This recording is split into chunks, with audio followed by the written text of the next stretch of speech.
नमस्कार मु सुनील कुमार प्रिय दर्शक बंधु जीवंत आहार को आपण मानक पुनर्बार स्वागत करे। आसंतु आज ध्यान निमंते आमने पवित्र बाइबल लूक लिखित सुसमाचार तार 9 अध्याय 37 पदरु 50 पद पर्यंत पाठ करिबा। आज मुख्य प्रसंग पर्वतरु ओल्हाई आसिले। आसंतु मो सहित आपण माने खोलंतु आमने मिलित भाबरे ईश्वरंकर वाक्य को ध्यान सहित पाठ करू। एठारे इपर लेखा अछि, तही आर दिन सेमाने पर्वतरु ओल्हाई आसंते बहु संख्यक लोक ताहांक सहित साक्षात कले। आउ देख लोक समूह मध्य जड़े उच्च स्वर कहिला, हे गुरु मु आपन को निवेदन करूछि मो पुओ प्रति कृपा दृष्टि करंतु, कारण से मोर गोटे बोली पिला। देखंतु ताहाको गोटे भूत धरे आउ से हठात चित्कार करी उठे। पुणी से ताहाको एपरि मड़ी पकाए जे ताहा मोहरु फेण बाहरे।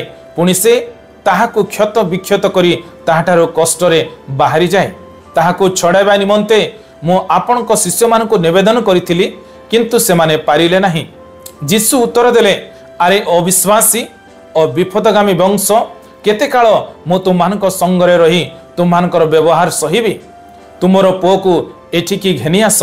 से आसु आसु भूत ताहाको तळे पकाई दे भयंकर भावरे मड़ी पकाइला, किंतु यीशु असुची आत्मा को धमक देले और बालक को सुस्थ करी ताहाको ताहार पितार हस्तरे समर्पण कले।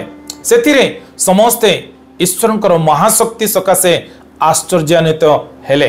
मात्र ताहांकर कृत समस्त कार्य सकाशे समस्ते चमत्कृत होउथिबा समय से आपणा शिष्य मानकु कहिले, एही समस्त कथा तुमମାନଙ୍କ कर्णरे प्रवेश कराओ, कारण मनुष्य पुत्र मनुष्य मानक हस्तरे समर्पित हेबाको जाउछंती। किंतु से माने सेई कथा बुझिले नाही, आउ ताहा सेमानक ठारो गुप्त थिला, जेपरि ताहा सेमानकर बोधगम्य न हुए। पुणी से माने सेई कथा संबंधरे ताहांको पचारिबाकू भय करुथिले। सेमानक मध्यरे किए श्रेष्ठ से विषय सेमानक मध्यरे तर्क वितर्क हैला, किंतु यीशु सेमानक मनर तर्क वितर्क ज्ञात होई गोटे सान पिला को घेनी आपणा पाखरे ठिया कराई सेमानकू कहिले, जे कई मो नाम यही सान पिला को ग्रहण करे से मते ग्रहण करे, और जे कई मते ग्रहण करे से मोहर प्रेरणकर्ता को ग्रहण करे, कारण तुम समस्त मध्य जे क्षुद्र से श्रेष्ठ। सेतिरे जहन उत्तर देले, हे गुरु आम माने जन को आपण नाम भूत छड़ाइबार देखिलु, आउ से आमମାନଙ୍କର सांगरे आपणकर अनुगामी न हेबारु ताहाको मना कलु। किंतु यीशु ताहांको कहिले, मना कर नाही, कारण जे तुमମାନଙ୍କର विपक्ष नुहे से तुमମାନଙ୍କର सपक्ष। पठित शास्त्रांश रे प्रभु आम समस्तଙ୍କୁ आशीर्वाद करंतु। आसंतु पठित शास्त्रांश को माने बुझिबा निमंते चेष्टा करू। यीशु पर्वत उपरु तळको आसिले, जेउठारे तांको पाई दुख और मृत्यु अपेक्षा करिथिला। किंतु शिष्य माने पर्वत उपरे थिला बेले कोनोसी प्रकारर भूत को छड़ाई पारि नथिबारु दुखित थिले। ए समस्त विषय नहीं यीशु लोकमानक निमंते दुख प्रकाश करी विलाप कले।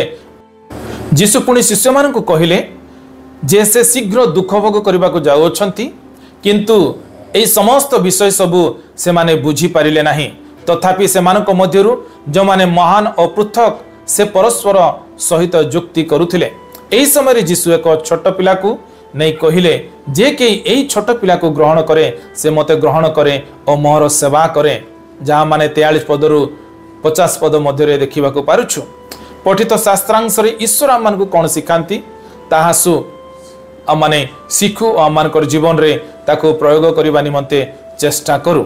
जदि भी शैतान वर्तमान जगत रे कठोरतार सहित कार्य करी लोक मान को दुख जंत्रणार आघात करुछि, और यह द्वारा अगणित लोक माने दुख कष्टर युद्धरे शोषण कली और अवहेलितर शिकार हेउछंती। एणु एथिपाई ईश्वर आम को दुखर पर्वत रखी अछंती।